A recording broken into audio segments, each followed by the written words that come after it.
3 ke bawah.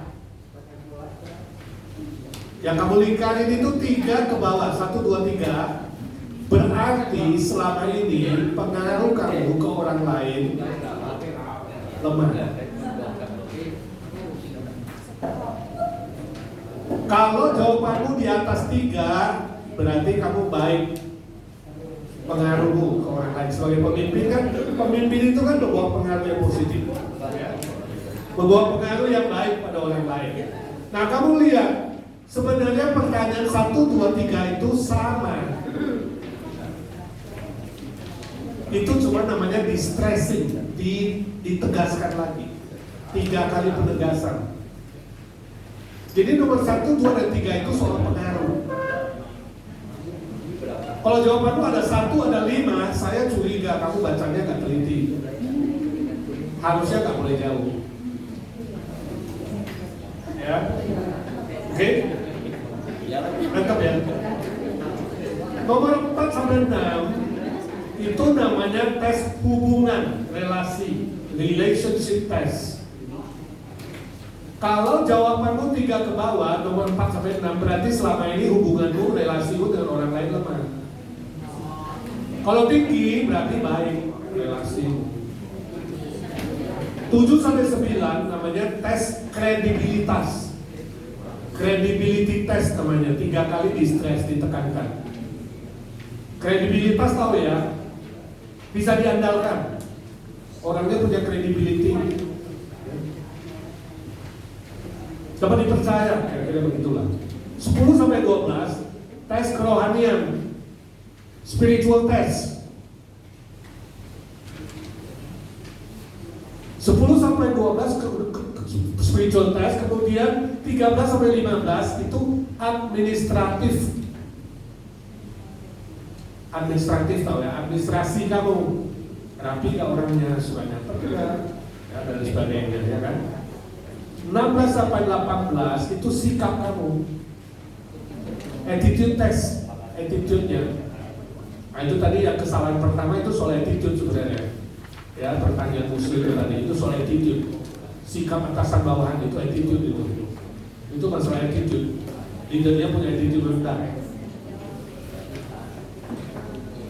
19 sampai 21 itu tes fisik, fisikal kamu. Makannya kamu, tidurnya kamu, olahraganya kamu, istirahatnya kamu. Pemimpin yang baik pun harus menjaga kesehatannya secara fisik.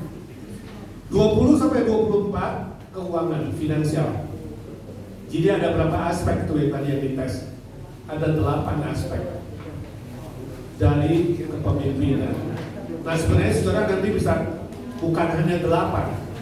Pemimpin itu bukan hanya punya 8 aspek, punya banyak. Soal keluarga, soal komunikasi belum nih, ya. Soal knowledge belum nih, ya. Berapa dalam 1 bulan berapa banyak buku yang kamu baca? Soal knowledge, ya.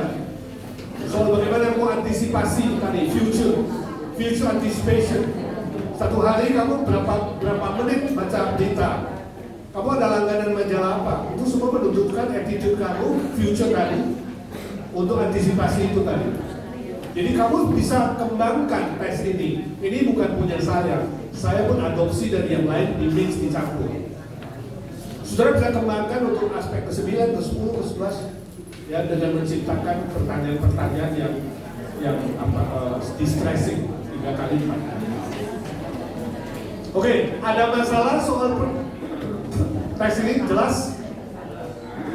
Ada yang kurang jelas dari tes? Cukup jelas? Nah, sekarang saya mau kamu lihat dari 8 aspek ini, aspek mana yang kamu lemah? 3 ke bawah. Coba lihat sendiri. Lihat saya udah cukup ganteng, udah cukup cakep dari 40 lihat sih. Lihat tes kamu. Nomor mana yang kamu 3 ke bawah? Itu lemah. Artinya apa? Artinya PR kamu, dan saya selesai. PR kamu tahun ini harus mengembangkan area yang lemah ini. Mungkin kamu lemah di keuangan, mungkin kamu lemah di spiritual, mungkin kamu lemah di relasi. Jadi kamu sadar. Jangan lihat orang lain. Dia diri sendiri, orang lain urusan dia sama Tuhan. Ini urusan kamu sama Tuhan. Nah, bagaimana PR ini udah lihat bagaimana caranya, dengar baik-baik. Malam ini kamu pulang ke rumah, masuk ke kamarmu, kunci pintu kamarmu, berlutut di pinggiran jarum.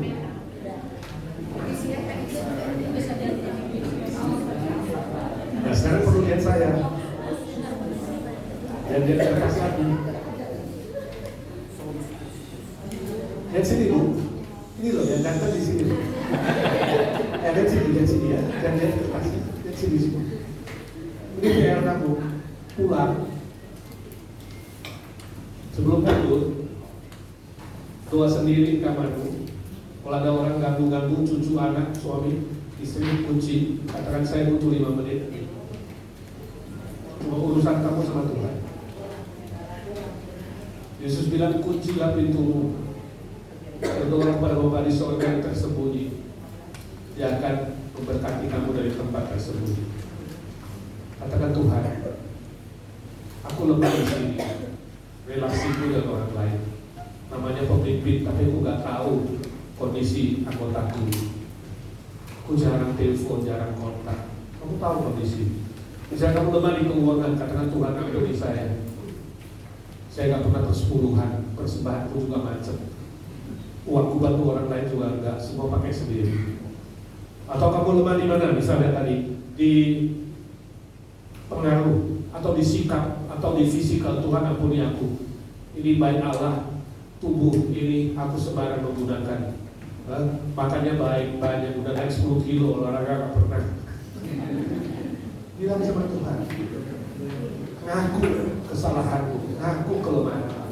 Itu pertama, ngaku. Kedua, bilang, Tuhan, aku mau berubah. Tahun ini aku mau bertumbuh dalam aspek ini, kelemahanku. Aku mau berubah. Tolong jangan ambil nyawaku dulu. Aku masih mau hidup sampai 31 Desember. Nah, aku mau perbaiki. Kalau nanti 30 Desember saya evaluasi lagi, tes ulang. Kalau tidak ada pertumbuhan Tuhan, ya udah pagi pulang. Bener, berarti kamu ngomong begitu. Saya mau kamu doa itu serius. Kalau kamu jadi pemimpin di bumi sudah tidak efektif, sudah tidak berguna, tidak ada manfaat, saya tanya kamu apa di bumi? Realistik. Tergantung kamu mau belajar apa. Hati seorang murid. Siap? Siap. Puji Tuhan. Usul hari Minggu tanya mereka ya. Sudah ada orang. Ini contoh. Sering kali doa kita itu cuma komat kami. Doa kita cuma kayak mantra, cuma ulang-ulang. Doa kita gak serius, gak ada sebuah komitmen dengan Tuhan, gak ada sebuah agreement dengan Tuhan. Saya bilang sama anak muda kami yang minta naik gaji 20%. Kalau you tidak bisa mengelola 20% yang Tuhan kasih, jangan minta naik gaji. Untuk apa ditambahkan duit untuk kamu, tapi kamu gak bisa mengelola untuk kemuliaan Tuhan. Jangan tidak diberkati. Kalau kamu gak bisa memberkati orang lain, kamu jadi laut mati. Stuck di situ. Kenapa laut mati itu gak ada kehidupan, gak ada ikan? Karena ada masuk, ada keluar. Bayangkan, kamu makan dari tadi, udah 3 sesi, sampai malam makan, besok gak keluar. Besok makan lagi, lusa gak keluar. Gak keluar 3 hari, apa yang terjadi? Berarti kamu tidak bisa manage hidup kamu. Bilang sama diri sendiri, aku tidak mau jadi laut mati. 1, 2, 3. Aku tidak mau jadi laut mati.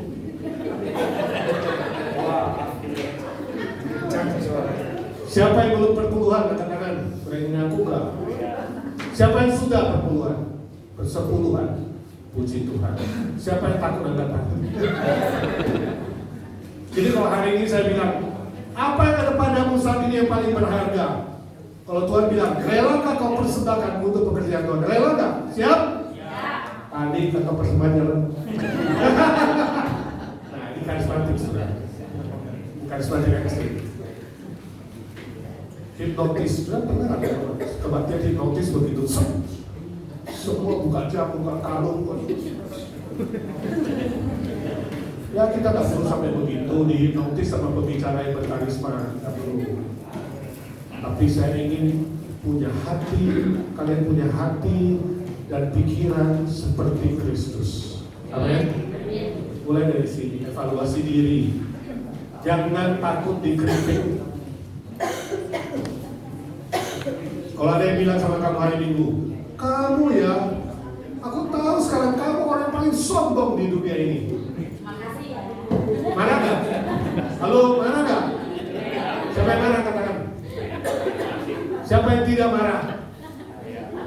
Siapa yang bingung? Kalau ada yang bilang kamu sombong, tersinggung nggak? Harus marah nggak? Bagaimana reaksinya dong? Hah? Biasa aja, kebetut, senyum, bersyukur. Pelajaran yang paling sulit adalah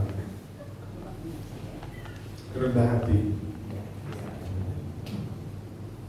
dan setia. Sebab kedua pelajaran itu adalah pelajaran seumur hidup.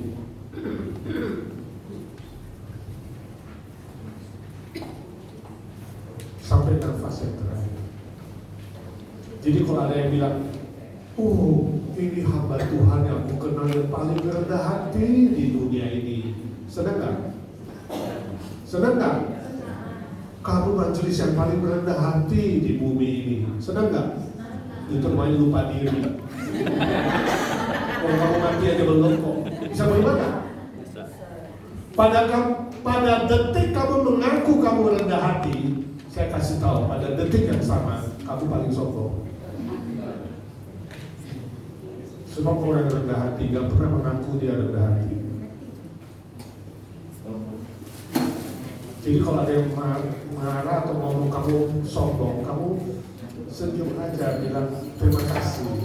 Hari ini aku kenal kamu orang temanku, kamu orang yang paling rendah hati di dunia ini. Jadi ditanggapi dengan humor, gak usah marah. Sebab rendah hati itu seumur hidup. Pada detik kamu mengaku kamu rendah hati, kamu jadi sombong. Pada detik kamu marah, kamu juga menjadi orang yang paling sombong. Karena kamu anggap kamulah orang yang rendah hati. Sebelum nafas terakhir, gak ada seorang pun yang rendah hati. Sebab Tuhan harus makin bertambah, kita harus makin sama dengan setia. Hamba Tuhan yang setia, kalau masih hidup belum tentu. Jadi kalau ada yang puji kamu, bilang, kamulah pendeta atau majelis atau aktivis yang paling setia di GKK ini. Dan doakan supaya aku bisa setia sampai nafas terakhir. Bahaya gak memuji orang yang masih hidup? Ada yang kesaksian, nanti siapa lagi Pamungkas lah, siapa hebat bertobat baru diundang sini sana kesaksian, di mana-mana ya kan? Mantan artis lah, mantan inilah, mantan itulah. Gak berapa lama kemudian balik lagi dia.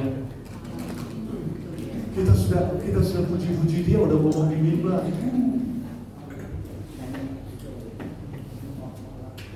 Kalau mau memuji kesaksian hidup seseorang, carilah yang sudah meninggal. Kenapa? Itu udah gak perlu berubah.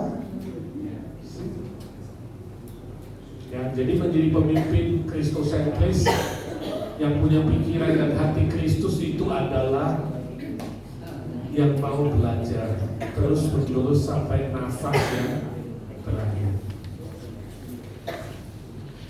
Siap? Puji Tuhan.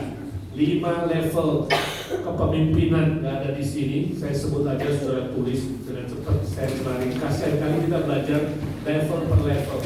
Tapi hari ini saya kasih saja level pertama. kepemimpinan jabatan atau posisi. Jadi tadi saya sudah singgung sedikit, paling rendah. Sebab kalau kamu memimpin berdasar jabatan, kamu akan dilupakan. Kamu akan dihina, diejek kalau sudah tidak menjabat. Ini paling rendah level kamu. Jangan menyombongkan jabatanmu, jangan mengandalkan jabatanmu. Ya. Kamu harus meningkatkan dari level 1. Kalau selama ini kamu melayani karena jabatan atau baru naik jabatan, bilang sama diri sendiri, aku tidak ada apa-apanya. Aku harus meningkatkan levelku ke level kedua, namanya kepemimpinan relasi. Tingkatkan pengaruhmu, ya, tingkatkan hubunganmu, turun ke bawah, berkenalan, minta teleponnya orang, catat teleponnya dia. Boleh nggak aku telepon kamu kalau ulang tahun? Ya kan? Minta dia doakan, bangun relasi, bikin target. Kalau GKK ada 150 orang, bikin target seminggu aku mau kenal 2 orang. Selalu salaman dengan orang yang belum kamu salamin. Itu semua meningkatkan relasi. Ya, salaman dengan orang yang paling lemah, paling pendiam, paling kesepian, salamannya lebih lama. Tanya dia apa kabar kesehatanmu. Jangan tanya gajinya kalau laki-laki. Jangan tanya umurnya kalau perempuan. Jangan tanya sudah kawin belum kalau dia masih muda. Jangan yang berhubungan dengan pribadi orang, privacy, tapi tanyakan kesehatannya. Ya? Tanya nama boleh. Mulai dari itu, bangun relasi. Persahabatan itu berlapis-lapis. Mulai dari sahabat di luar pagar, lebih akrab masuk ke dalam pagar, lebih akrab lagi duduk di ruang tamu, lebih akrab lagi duduk di ruang makan, bisa makan bersama, sharing hati ke hati. Ya. Kalau sahabat di dalam kamar itu bagi suami istri aja. Ada batasnya, semua ada pagarnya. Ya. Oke. Setelah ada relasi, gini deh, bikin surveinya gini. Kamu ke gereja, kamu tanya 10 orang. Kenapa kamu masih stay di sini di bawah kepemimpinan si A, si B? Kalau dia bilang, habis kalau saya gak datang ya pasti diteleponin, pasti dikontak. Berarti apa? Berarti pemimpinnya sudah pada level relasi. Kenapa kamu ikut dia jadi pemimpin? Habis sekarang dia menjabat, kan? Kalau kau gak dengerin, ntar gaji gua dikurang. Ntar kau gak dengerin, semua digeser. Berarti hubungan pemimpin yang dipimpin adalah soal jabatan saya, posisi. Jadi situ kamu bisa menganalisa kepemimpinan seseorang ada di level mana. Tapi hati-hati, level kedua, relasi itu bisa jenuh. Kalau kamu hanya relasi begitu tok. Karena lama-lama orang bosen. Orang pikir, ini aku udah di GKK 10 tahun ya. Ini GKK mau kemana ya? Terus saya kagak jelas nih arahnya kemana, mau ngapain, 5 tahun ke depan mau kemana. Tanya jemaat besok hari Minggu, tanya mereka. Menurut kamu, apa sih filosofi falsafah pelayanan GKK dan kemana arah GKK 5 tahun lagi? Kalau nggak ada satupun yang bisa menjawab, berarti kepemimpinan di sini hanya relasi. Harus naik yang ketiga, itu namanya kepemimpinan produksi. Produksi itu pemimpinnya mulai desain visi, misi, program, arah. 90% pendeta atau gembala jemaat di dunia ini rata-rata ada di level ketiga. Tanya dia visi, dia bisa jelaskan. Tanya dia misi, bisa jelaskan. Tanya arah, oke. Program 1 tahun, planning setahun, 3 tahun, 5 tahun dia ada. Tapi tanya what's next. Kalau sudah mencapai visi, misi, dan program, apa selanjutnya? Apa maunya Tuhan atas GKK? Kemungkinan dia nggak bisa jawab. Karena kalau dia hanya di level ketiga, lama-lama jadi apa? Rutinitas. Tiap tahun bikin program, tiap tahun bikin program, komisi jalan gitu aja, rutin muter-muter. Sehingga Nggak bisa prediksi ini gereja 10 tahun lagi, 5 tahun lagi gimana, nggak bisa menjawab tantangan yang ada. Jadi rutinity. Begitu udah rutin, bosan.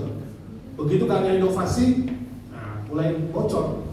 Masuk dari rumah pintu depan, keluar pintu belakang. Jemaat itu muter. Udah 2-3 kali datang atau setahun, keluar sebagian, ya kan? Masuk lagi yang baru, bocor lagi ke belakang, kantongnya bocor. Jadi pertumbuhannya itu gak bisa dilacak. Pemimpin yang demikian perlu naik level 4. Itu namanya kepemimpinan kepribadian diri, pengembangan diri, pengembangan si pribadi jemaat itu tadi saya katakan.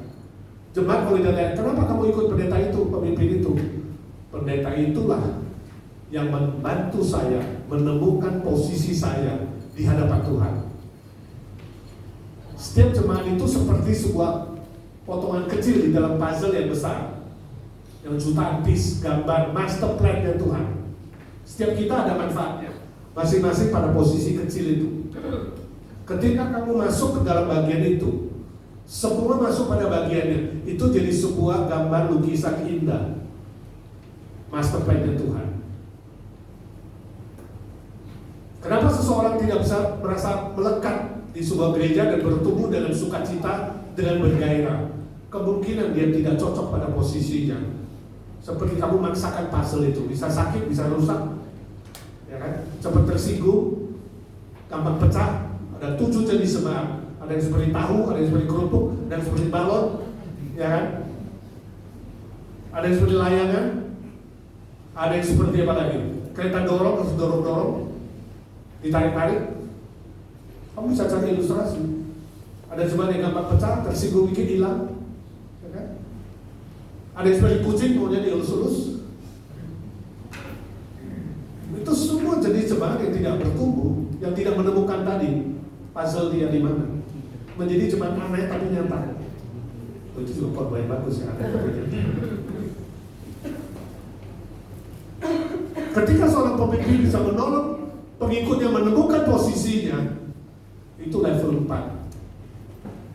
Pasti dia akan pindah, dia akan merasakan pendeta inilah, pemimpin inilah yang menolong aku menemukan siapa diriku, fungsi diriku, manfaat diriku sebagai gambar pahala yang sudah ditebus itu ada di dalam master plan-nya Tuhan. Tidak heran bagi Gen Z begitu ikut-ikut ibadah sampai satu poin dia merasa mau apa lagi ya? Cuma begitu kan kekristenan? Only like this? Karena mereka itu kecenderungan cuma jenuh. I bought main game sebentar, mau ganti yang baru main, I bought, pacarku juga bought, ganti-ganti itu. Termasuk dalam spiritual, harus diakui, mereka bosan. Cepat bosan dan cepat jenuh. Sehingga kita betul-betul harus menolong mereka menemukan di mana letaknya. Itu kunci penuritan di situ. Jadi penuritan bukan hanya kognitif, tapi penuritan adalah sebuah proses sanctification, pengudusan, di mana setiap anggota jemaat menemukan posisinya, statusnya, manfaatnya, fungsinya di dalam master plan-nya Tuhan. Itu berhasil penuritannya.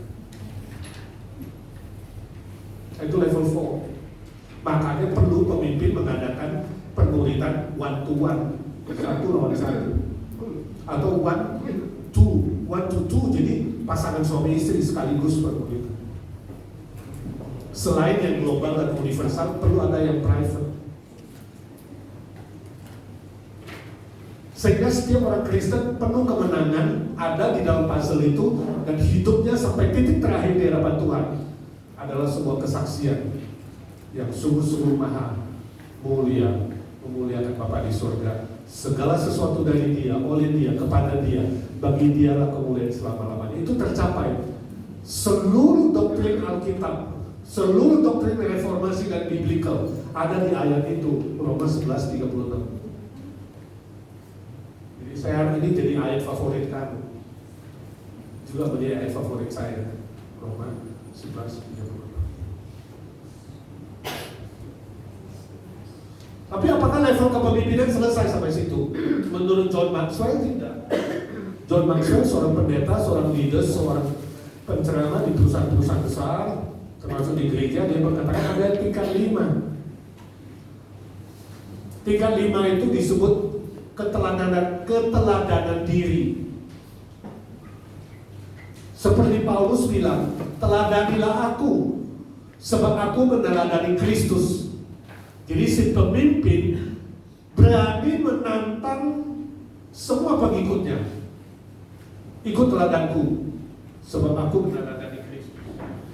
Pemimpin yang sedemikian adalah pemimpin yang transparan, terbuka di dalam semua hidupnya, dalam keluarga, dalam relasi, dalam privasi, dia dalam ekonomi, dia dalam keuangan, semua aspek.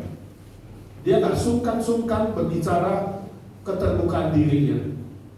Karena tadi sudah ada level privasi. Lu mau belajar bagaimana ngatur keuangan? Tanya saya.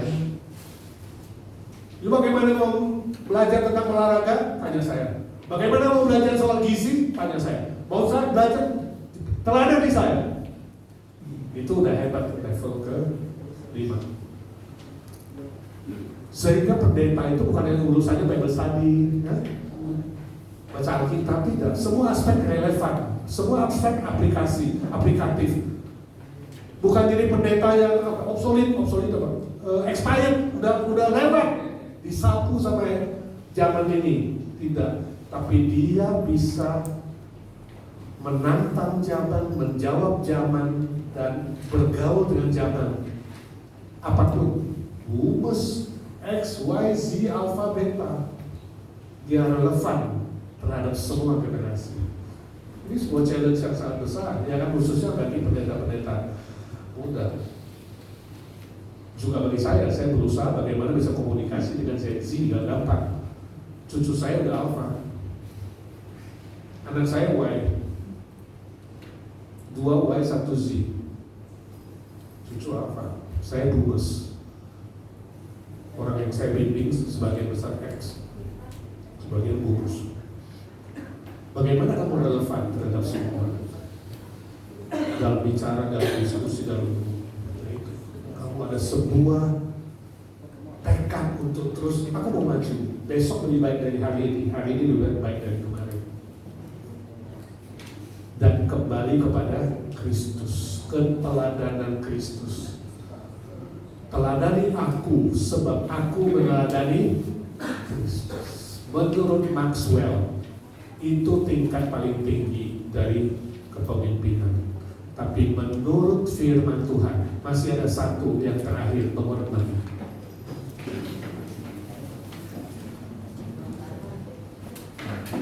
Apa itu? Kepemimpinan pengorbanan diri. Ini kristosentris. 1 Yohanes 3 ayat 16. Sudah bisa hafal Yohanes 3:16? 1, 2, 3.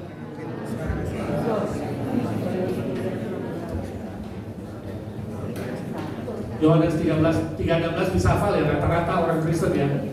Sekarang 1 Yohanes 3:16, sama-sama ditulis Yohanes, sama-sama 3:16. Cuma yang satu gospel, Injil, yang satu surat. 1 Yohanes 3:16. Bisa hafal? Kalau nggak bisa baca sama-sama. Satu, baca, buka. 1 Yohanes 3:16 itu ayatnya. Level yang terakhir.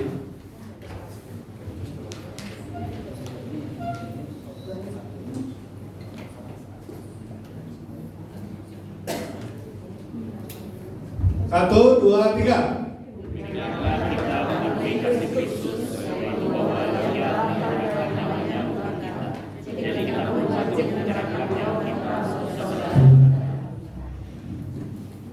Kata apa yang menarik di situ? Wajib, bagus. Kata yang lain?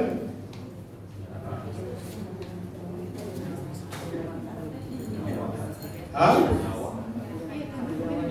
Nyawa? Kata yang lain?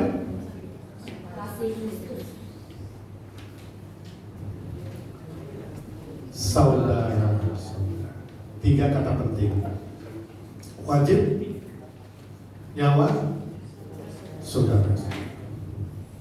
Kalau mati buat istri gampang nggak? Siapa yang mau mati buat anak? Orang tua kalau kasih nyawa ke anak oke nggak? Siapa yang udah jadi orang tua angkat tangan? Ini nggak ada suaranya orang tua. Yang udah punya anak angkat tangan. Kalau anakmu butuh ginjal kamu kasih nggak? Sekarang istri. Kalau suamimu butuh ginjal kasih nggak? Suami ke istri, kalau istri butuh ginjal kasih nggak?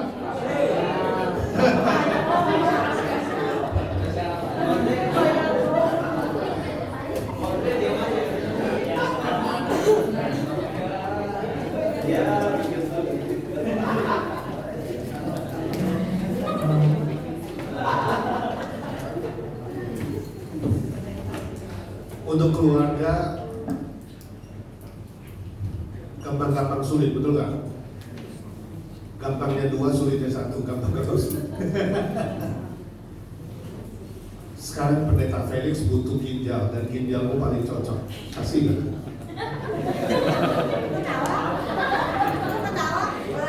Dari keluarga pindah ke pendeta ini. Ayo teman GKK yang hadir. Kalau pendeta lo butuh ginjalmu dan paling cocok setelah dia tes gagal ginjal, ginjalmu paling cocok. Sudah kasih nggak 1 ginjal? Kasih. Siapa yang kasih angkat tangan? Siapa yang kasih angkat tangan? Oke, Pak Felix, catat. Catat dulu. Ini cuma sepian nih Pak. Tadi kasih nota.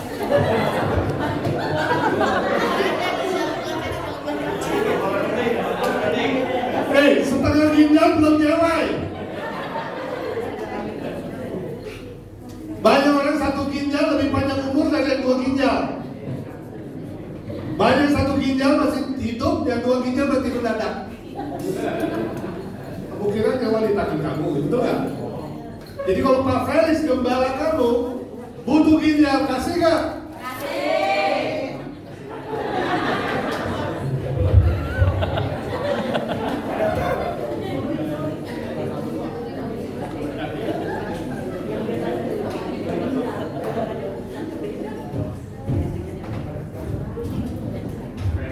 Senior kami di sana, saya nggak tahu kenapa dia bilang ada tugas atau dia takut saya tanya.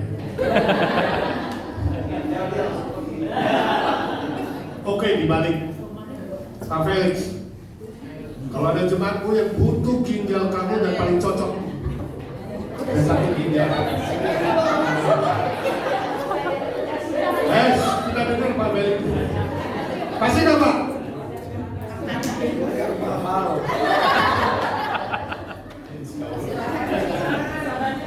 Kasih nggak maksud? Hah? Ada kemungkinan, tapi belum yakin.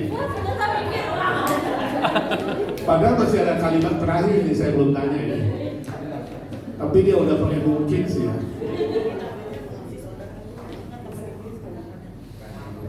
Ayat ini bicara apa? Siapa sih? Saudara-saudara seiman kan?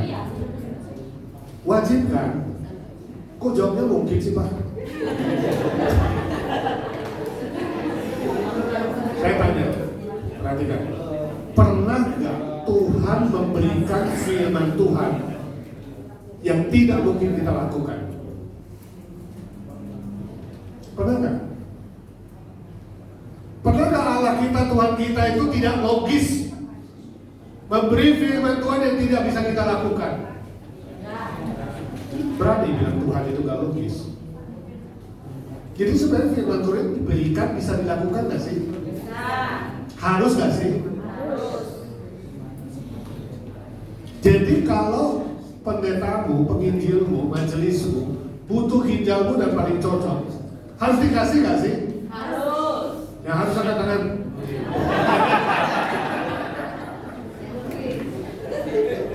Tidak gampang ya. Tapi ini pengorbanan diri. Kalau Yesus memberikan nyawanya untuk membeli kamu, membeli aku, sehingga hidup kita ini, hidupmu dan aku, bukan aku lagi, Alkitab bilang, baik kamu hidup, baik kamu mati, milik siapa? Kita milik siapa? Milik Kristus. Jadi siap gak siap tuh siapa sih yang tentuin? Panjang umur siapa sih yang tentuin? You kira you memberi satu ginjal bisa lebih panjang umur dari orang yang sakit ginjal? Belum tentu. Kenapa bisa gak siap?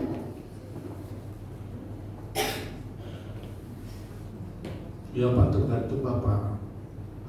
Kalau dia itu domba gak mirip domba, kambing gak mirip kambing, nanduk juga sering, ya kan?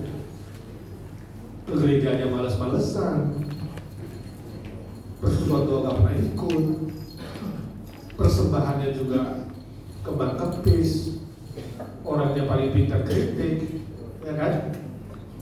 Pelit dia bukan main, setiap kali bikin stres, bikin kesel. Nah ini yang butuh ginjal orang yang begini nih. Dikasih gak sih?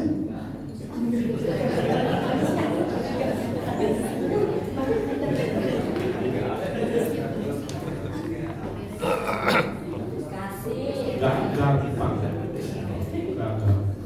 Saya bicara bukan seenak bicara. Saya mengaku tidak mudah. Kita semua menuju ke proses itu. Kepemimpinan, pengorbanan diri seperti Yesus. Ya, jadi panjang tadi saya jadi khotbah itu jam 3 lewat. Ya, penting tanya jawab. Ada 2 pertanyaan saja saya izinkan sebelum kita. Tapi saya mau kita sama-sama mari meningkatkan level pelayanan kita, kepemimpinan kita. Jangan stuck di level tertentu. Kita semua menuju kesempurnaan di dalam Kristus. Itu goal kita, pemuliaan. Pengulitan menuju pemuliaan, yaitu ketika bertemu dengan Kristus, kita masuk dalam kemuliaan Kristus. Ya, baca di Roma 8 ayat 27 sampai 29 itu proses. Ayat 29 sampai 31 sorry.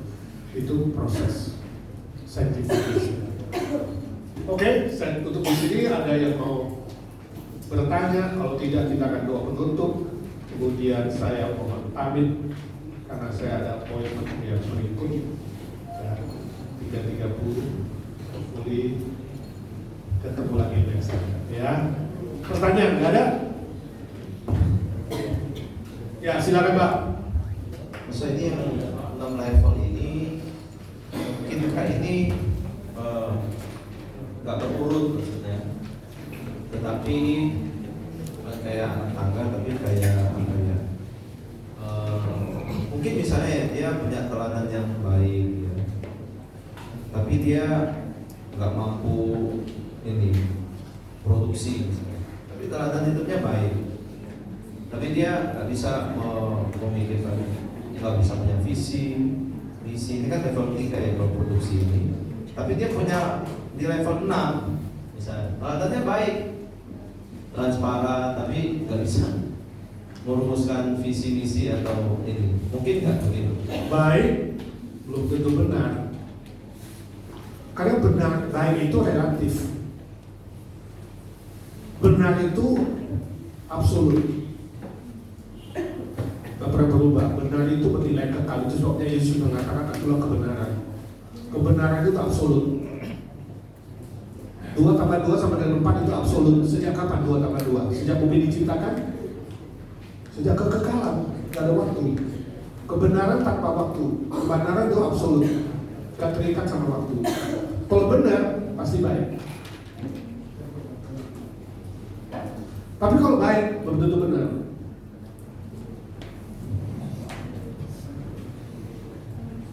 Sehingga level itu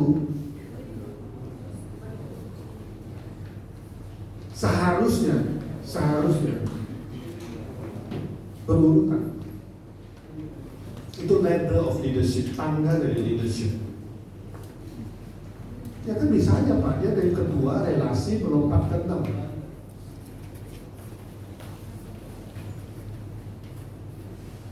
Bisa kan? Mungkin kamu berpikirnya begitu.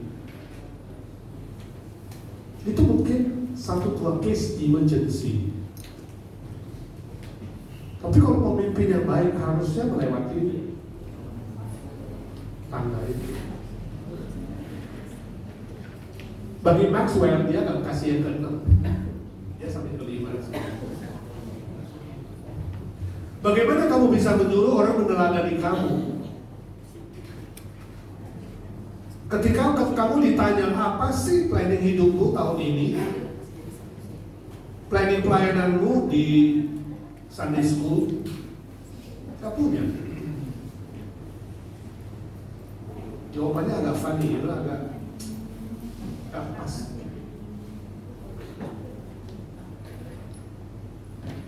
Bagaimana kamu bisa menyuruh orang meneladani kamu kalau knowledge aja, secara knowledge kamu nggak bisa diteladani? Kita bicara level 5 nih, level 5 ya.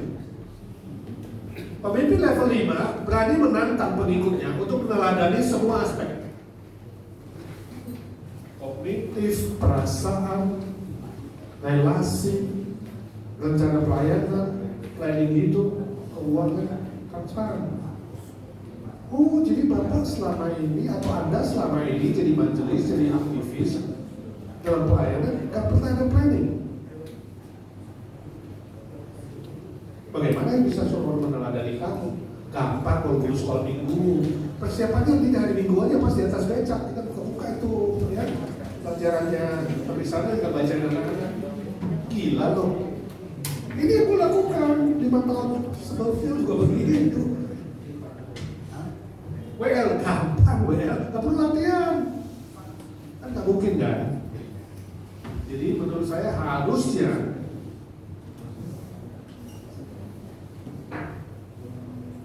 naik kita berurutan. Kecuali emergency, suddenly ya, relasinya baik lalu dia butuh ginjal.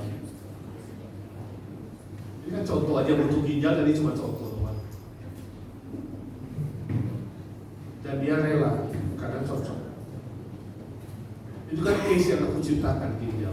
Tapi sebenarnya yang diminta bukan ginjal kan, apa yang diminta? Sangat sulit melompat dari 2 sampai 6 nyawa, kecuali ginjal mungkin setengah nyawa ataupun nggak setengah nyawa, pengorbanan tapi belum nyawa itu. Anggap nyawa sulit, itu mati syahid. Harusnya itu sebenarnya poin ke-6 itu mati syahid. Nyawa itu juga harus dihargai. Ini kita bicara jadi stage by stage itu sebenarnya butuh waktu. Sebenarnya nilai paling tinggi dalam bantuan kan nyawa. Ketika kamu memberikan nyawa, maksud saya jangan mati konyol. Tapi mati itu lebih bernilai sedikit. Kalau mati syahid kan berguna ya, bermanfaat. Kembali ke faktor manfaat. Jangan berantem sama tukang becak. Kamu pergi pelayanan berantem sama tukang becak, lalu ribut kamu.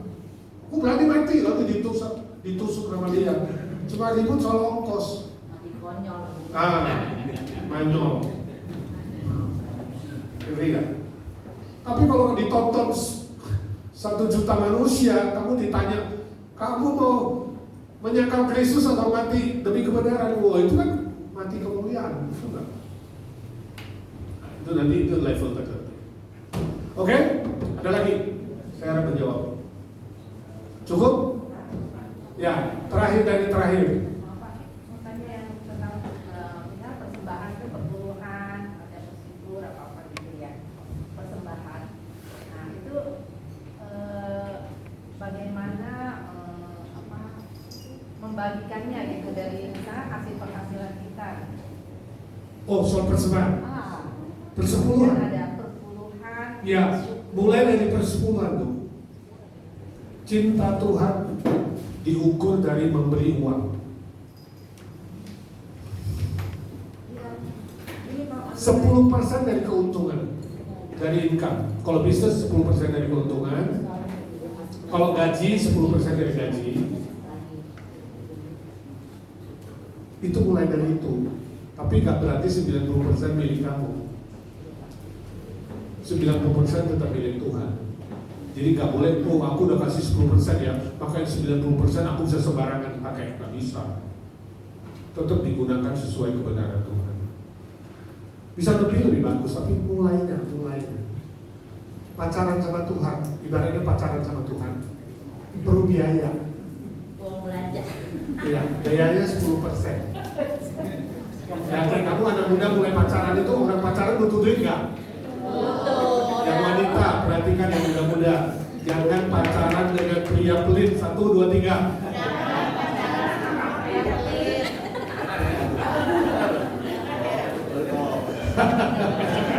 Iya lah. Begitu deh yang bayar cewek, lu gila. Yang semua yang bayar.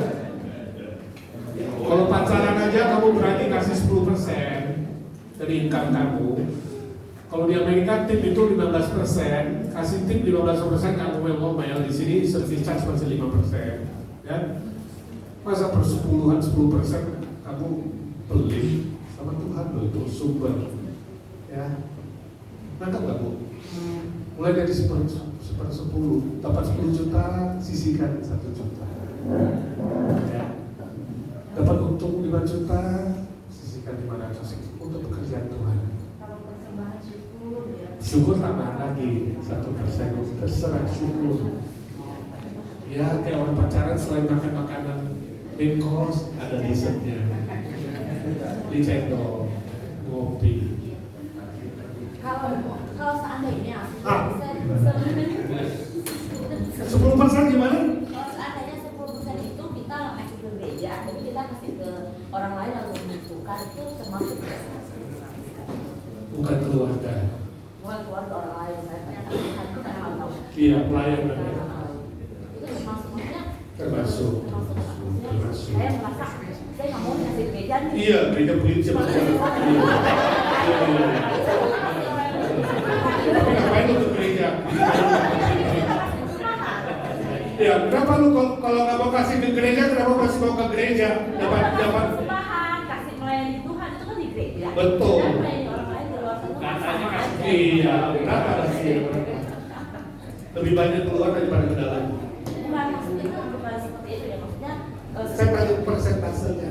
presentasinya. 1 bulan setiap 1 juta. Untuk gereja berapa? Untuk luar berapa? Untuk gereja kan saya 1 minggu Contoh. misalnya nih persembahan nih, sekali datang 100.000 nih, kali 4 bulan 4 minggu dong 100.000. Karena saya kasih keluar minggu 100.000 atau 200.000. Lebih banyak dari ke gereja. Bocengli.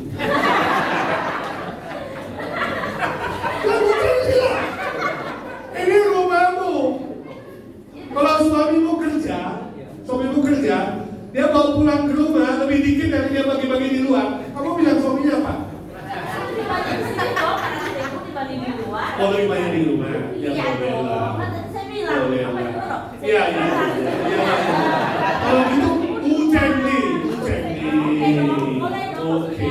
Itu maksudnya nggak perlu ditargetin, Iya. nggak harus 10% di gereja gitu kan. Iya. Orang lain juga boleh kan. Cinta nggak sama gereja? Ya, saya cinta Tuhan ya. Ini gereja Tuhan cinta nggak sama gereja Tuhan? Cinta Tuhan dulu dong. Boleh, dalam hati saya bukan di gereja. Iya. Gitu.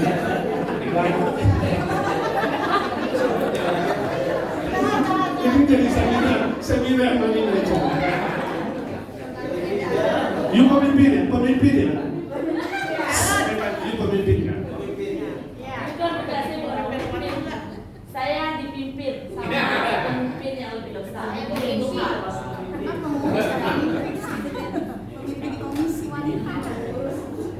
Intinya kamu yang tahu kamu itu pelit atau tidak. Intinya itu, base of our discussion. You sudah tahu. Tapi poin saya 10% itu basic Tetap harus ke gereja. untuk pekerjaan Tuhan. Mungkin kamu sisihkan tadi 50% untuk gereja. Pekerjaan Tuhan di gerejamu, di mana kamu makan, kamu bersekutu, kamu berfamily, berkeluarga di sini, keluarga rohani. Kamu kesini, ya kan? Ada expenses gereja. Sewa gedung mungkin nggak ada, tapi perlu tisu, makan, cleaning, pengeluaran, expense pelayanan operasional, ya kan? Tambah bantuan full time yang tidak kerja di luar seperti kamu. Kamu kasih 50%. 5% ya tadi ya, 10 kan? 5-nya untuk di luar, saya nggak tahu siapa. Organisasi gereja atau pribadi, temanmu, kawanmu, yang penting orang lain, keponakan. You sendiri tahu, itu pekerjaan Tuhan atau itu adalah sebenarnya tanda kutip kewajiban. Itu yang ditegur oleh Tuhan Yesus. Ditegur Tuhan Yesus kepada mereka Farisi dan ahli Taurat. Jangan kira apa yang kamu lakukan untuk di luar itu kamu anggap seperti untuk Tuhan. Banyak kan alasan. Senior pada bapaknya, pamannya, ponakannya. You know it. Atau memang itu adalah organisasi gereja atau organisasi misi.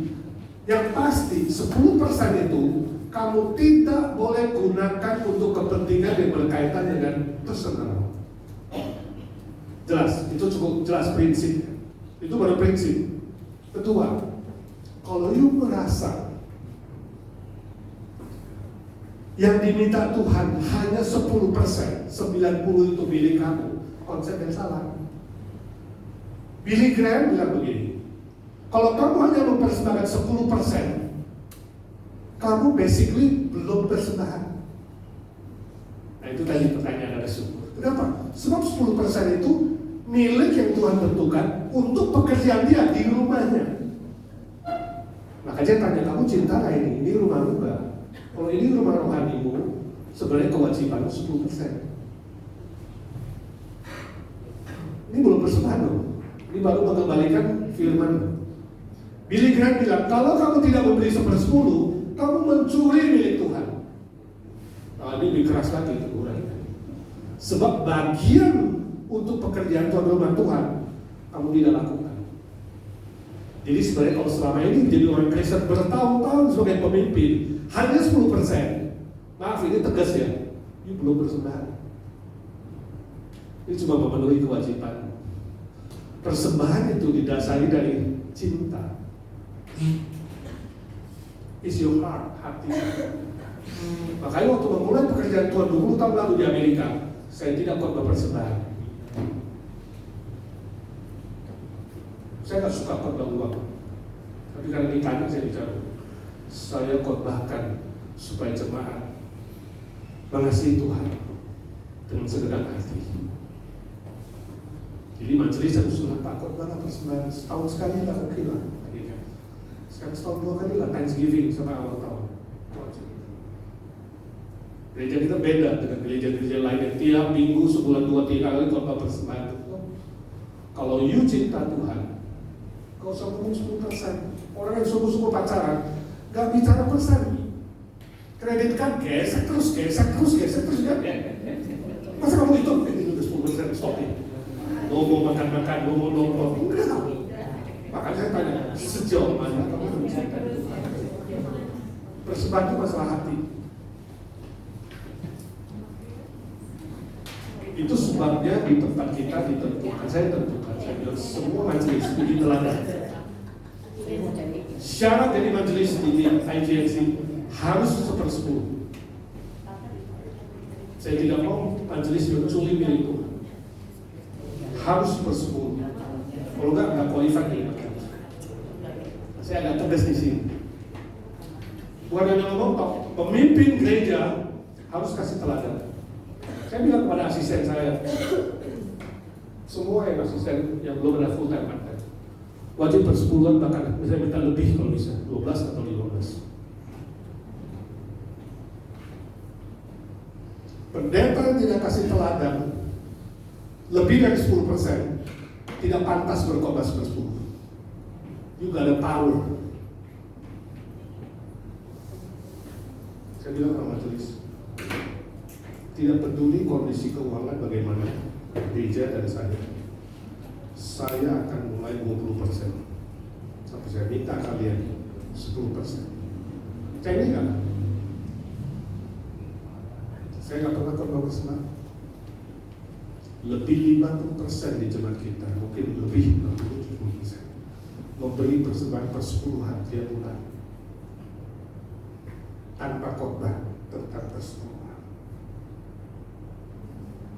Back to your heart. Sehingga suatu saat ketika kamu kristosentris berpusat pada Kristus, hidup kamu sama Tuhan gak berani hitung-hitungan lagi. Gak berani. Sebab kamu tahu seluruh hidupmu bahkan nyawamu kamu kasih kepada Tuhan. Itu gak ada apa-apanya dibandingkan dengan nyawa Dia buat kamu. Amin. Jadi saya minta saudara pemimpin di sini, majelis aktivis, bikin teladan dulu, mulai dari uang. Gak usah ngomong cinta Tuhan lah. Banyak kan teori, aku udah bekerja, kasih waktu, kasih tenaga, tapi uang gak mau. Bohong cinta Tuhan. Cinta mulai dari uang. 1, 2, 3. Cinta mulai dari uang. Bukan cek kamu lihat. Pengeluarannya paling banyak di mana? Pribadi, ya? Materi, mewah-mewahan, makan-makan, atau untuk pekerjaan Tuhan. Baru mengatakan Tuhan, ampuni saya. Saya hanya mengasihi kamu soal uang. Sekarang aku perlu tambahkan yang lain. Seluruh hidupku dari Tuhan, oleh Tuhan, kepada Tuhan. Segala kemuliaan kembali kepada Tuhan Yesus. Amin. Melayani lebih sungguh. Kita tutup dengan lagu ini, kita berdoa dan selesai. Melayani. Mari kami berdiri.